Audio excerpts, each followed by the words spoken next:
things. And, that's just something we got to continue to work on. Dan? Frank, Anthony's aggressiveness in that third quarter, obviously, in just the second game, he's talked about wanting to take his game even to another level as a personal goal. Have you seen even more out of him? I mean, obviously he's an amazing player already, but is there still more even there? Yeah, I think so. Obviously he played at a pretty damn high level last year. But he's a guy that is never satisfied, wants to continue to get better, continues to work on getting better and growing his game. And, I think a second year in a system with a core, what we established last year should benefit him. But he's always going to want to continue to improve his game. Kyle? Hey, Frank. So both these games in Phoenix, you guys started out slow, like you talked about, but then, have pretty good runs on both ends. Another team that leaps to mind, lest I commit blasphemy, is the Warriors that were able to kind of become quite well known for doing these runs, especially in the second half. Given what you've seen in the last couple of weeks, the people you have, do you see potential to be that kind of team and have those kind of runs down the road? Yeah, well, hopefully we want to put ourselves in those types of positions. I think Golden State did it differently than the way we do things. But for our ability, our team's ability last year to sort of figure out an opponent, figure out a game was special and unique. And I think you saw that in the last two games. Just throughout the game, identifying areas that were being hurt on and ways that we got to be better in attacking their defense with our offense. So I think you saw that in the last two games, and hopefully this team has that attribute the way last year's team did. One thing, Fish, this team, even though it's just the preseason, wanted to win games. You got to like that. I want to give us a coach's perspective. Are you happy with what you've seen in these 4 games? Yes, I would be happy with the things that I think we've all seen from this group for a team that is, NBA champions. It would have been very easy to not care as much about these preseason games. But you can see that they really... How the hip felt after you missed the last game and started this one? The hip felt good.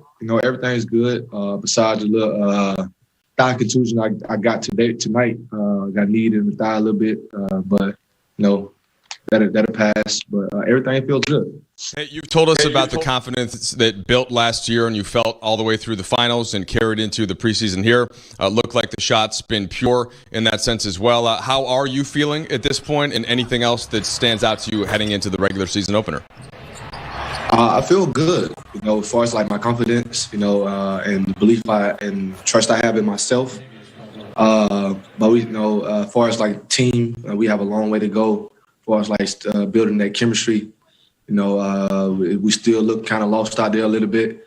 But I know, the team we have, the group of guys that that's here. I know it's going to be as soon as possible. We're going to put it together. And can you just give us a sense of what it feels like, the way this offseason has gone, how truncated it's been, and now the regular season actually starts in just 3-4 days? So what has that felt like to you guys from a basketball sense, and how do you try to deal with it? I think we try to deal with it day by day. I know the season is here, but we will want for the season to like start a little bit later. Right now, we trying to find a rhythm. We look like I said, we look lost a little bit. Winded here and there. So it was a quick turnaround for us and not really a break. All right, I want to talk a little THD here quickly, guys. 20 points he averaged in 4 preseason games. And if you'd have told me a month ago that he'd be in the rotation, I would be trying to figure out where he would land. But Fish, you're watching him handle... Frontier Whiskey. Enjoy responsibly. Pardon the interruption, but I'm Mike Wilbon. It's National Chocolate Covered Anything Day, Tone. What's your favorite thing to cover in chocolate? I'm Tony Kornheiser. Myself, on my OnlyFans feed. Okay, so look, I'm a show know what monkey. that is? I read what they write for me. You'd have to. I don't know what No, you don't. OnlyFans is. No. And I'm not covering myself in chocolate. You didn't know Not what doing Tinder that. was yesterday, and Tinder's mainstream. You didn't know No, that. the funnier line was the one they refused to use, which was I'd cover my neighbor. Yeah. That was funny. They Yeah. said, oh, you can't say that. You got I no just said neighbor it. to the right, so we're only working 50-50. And by the way, how about the marketing people who should be shipped out to sea for coming up with these stupid days? Really? There's at least 3 to 4 days every single day. If you have a calendar, you can see all these things. Welcome to PTI, boys and girls. We're about 2 minutes late. In today's episode, James Harden takes the court, Aaron Rodgers sounds confident, and baseball owners want to delay the season. But we begin today with the college football playoff rankings. The top 4 are the same as they've been for a while: Alabama, Notre Dame, Clemson, and Ohio State. Just behind them is Texas A&M. But let's look further down for this story. Florida, which lost at home to a 3-5 LSU team, dropped just 1 spot from 6 to 7. Meanwhile, undefeated Cincinnati dropped to 9, even though they didn't even play. Cincinnati is behind 3 two-loss teams: Iowa State, Florida, and Georgia. Wilbon, does the committee have it right? The committee looks like a stooge. Seriously, the committee looks stupid and mean or out of touch. Like they just said, there's a pandemic. We're not even going to pay attention this week. It just looks like you just I want to walk in the room and just look at everybody, just look around and say, really? Do you think the rest of us are as stupid as you people are? Because really, Florida, see, we got TVs at our house, and we just watched Florida lose for the second time this year. So either you're stupid or you're just slavishly devoted to the SEC, which it is, and then the ACC after that. And so they're scared of Ohio State and what the Big Ten might do to them, so they have to sort of keep Ohio State propped up. It angers me, as you can tell, that the committee is this dumb and out of touch.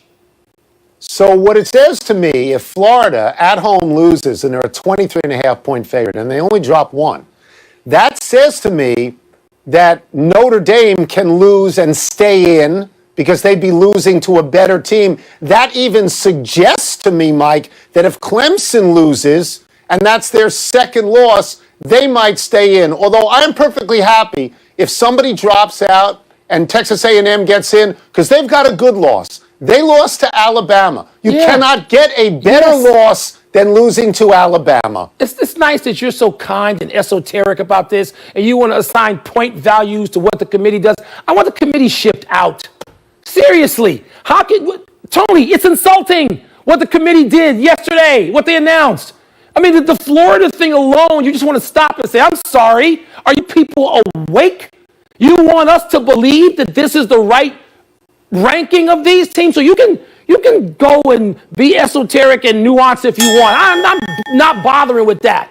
No, that's Seriously. fine. But let me get to one thing that did bother me, okay? And I read this. Pat Forty wrote a great piece in Sports Illustrated, and he killed the committee. He killed them, and he killed Iowa State in particular. He said Iowa State lost head-to-head to Louisiana. They're ranked way over like Louisiana. 9 spots. Louisiana then lost. The only loss was to Coastal Carolina, which has no losses. Coastal Carolina is behind Iowa State, and Coastal Carolina beat Louisiana and BYU, which were undefeated prior to that. The one thing I think the committee got right is USC. They're not putting USC in this thing. No, we said USC that is yesterday. 5-0, and 3 of their wins are against bad teams in their late Tony, wins. you know what the problem for the committee is? Football's about 20 years behind basketball when it comes to smaller schools. With a basketball team, you get one great player and you can change the dynamic of March. You actually can. In football, you can't do that yet. But Tony, it's coming. And I understand this is a different year. The pandemic has made it such that a lot of Power 5 programs are of non-factor. And you have little schools like Coastal Carolina that pop up. But Tony, I'm not going to say it's trending yet, but it's coming. And the committee, whether it recognizes it, they're not paying any attention. Let me stay angry and get to James Harden, who was back on the court for the Rockets last night. Harden played 21 minutes, scored 12 points on 3 of 10 shooting. And after the game, head coach Stephen Silas said Harden looked good. And today Harden said he felt good. but of course declined to address his own trade demands. Tony, how did Harden look to you? Looked a bit chunky, actually, to me. Kendrick Perkins, who weighs about 400 pounds, said that Harden looked like him with a wig on.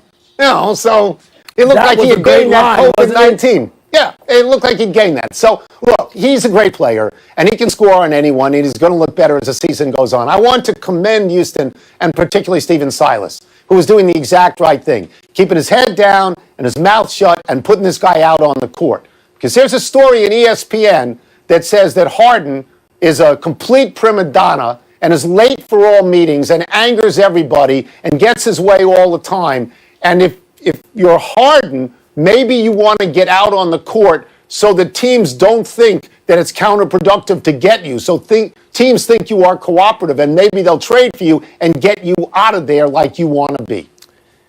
We've seen the best of James Harden.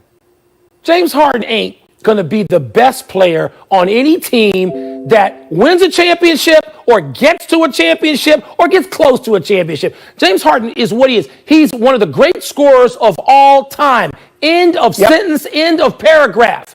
Now, you can train for James Harden if you want, if you've got others who bring out the best in him for another year or two, and they're damn good themselves. But the picture painted of Harden in that piece, Tony, is something that a lot of people have known. Harden ain't dedicated himself to the game like LeBron James on off days necessarily and off season moments. Like, I mentioned LeBron, like Russell Westbrook, like Chris Paul, like guys who everybody knows, oh my God, these guys are dedicated to the last drop at getting better, even on any single off day, and working with younger players and doing all the things they need to do.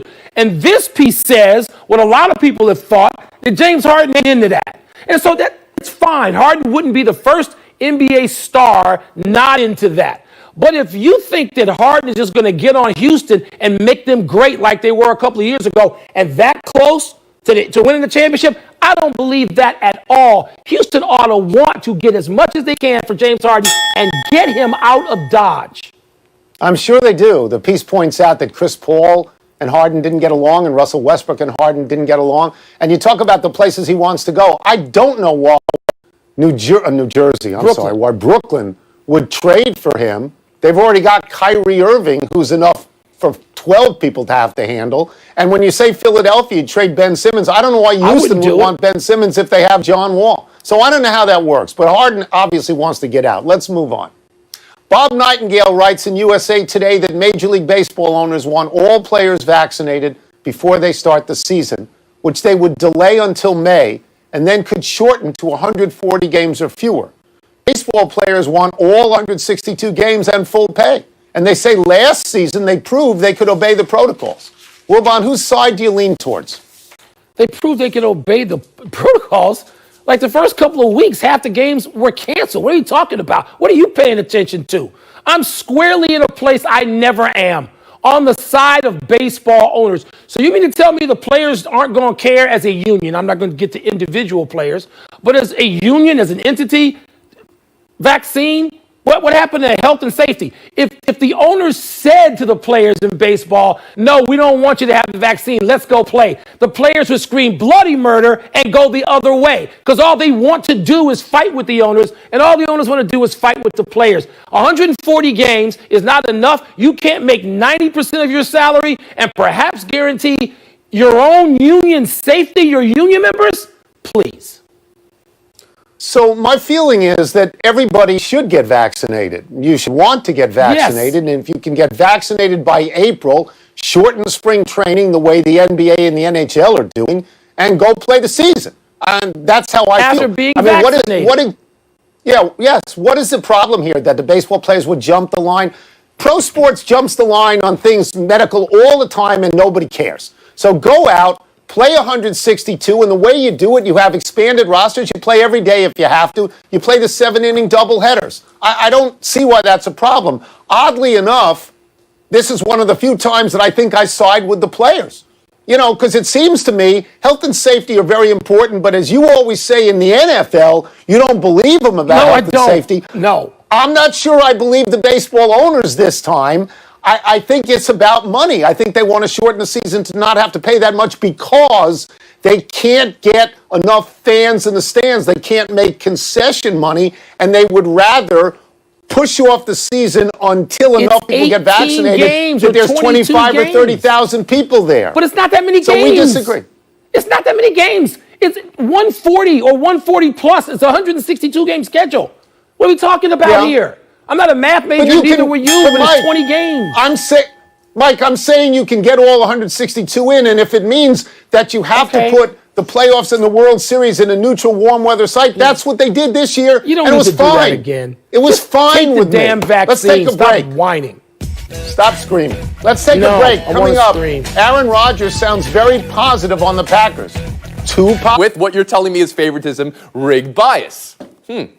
We'll move on. This sweet step back three from James Harden last night. Other than that, it looked like a preseason game for Harden and everybody else because it was. But today, Tim McMahon, ESPN, James Harden and the Rockets are at a breaking point. He's going to act up he's never heard no before, a former staff member for the team was quoted as saying in that article. And an former assistant said, I don't blame James, I blame the organization. He did what they allowed him to do. So you had some huge quotes in that article. Today, Harden met with media, and he's moving forward with playing. And another report that came out, he hasn't even talked to the GM. They haven't had one conversation yet. What happens now, Kevin Blackistone? Well, what should happen now is that the Rockets, with a new organization, a new coach, ought to look at the last 8 years in which I think James Harden has been there and say, you know what? This is over. This experiment is over. He gave us a great run. We had a high water mark a few years ago. We won 65 games with Chris Paul. It looked like we had a real shot there. That didn't work out. We brought in Westbrook. You know what? That didn't work out. We got to go in a new direction. But I don't think there's anything you can do right now with James Harden there to fix the things around him. That's what you've tried to do ever since he's been there. And that's what someone is going to try and do if they should acquire him. And I think that that's what the Rockets should do. They should look to relieve James Harden of his duties in Houston. Tim, when you read that McMahon piece, no one's ever said no to James in this franchise. And I mean, he's beyond blame here?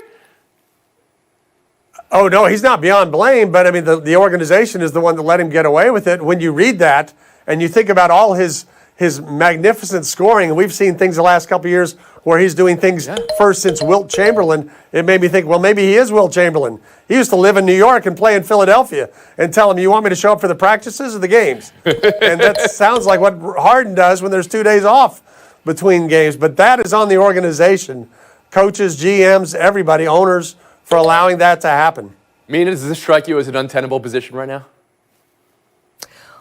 Yes. I mean, he's gone at some point, right? Like, the revelation, the most interesting revelation from today is the fact that he hasn't talked to the GM. Because all this other stuff about him being difficult to work with or exerting his leverage, that's not terribly surprising in a league where superstars have so much power. But going forward, they're going to have to move on, and they're going to also have to maximize the return. Like, we can talk about, they should split ways. The Rockets, didn't succeed with him. It's time for this to end.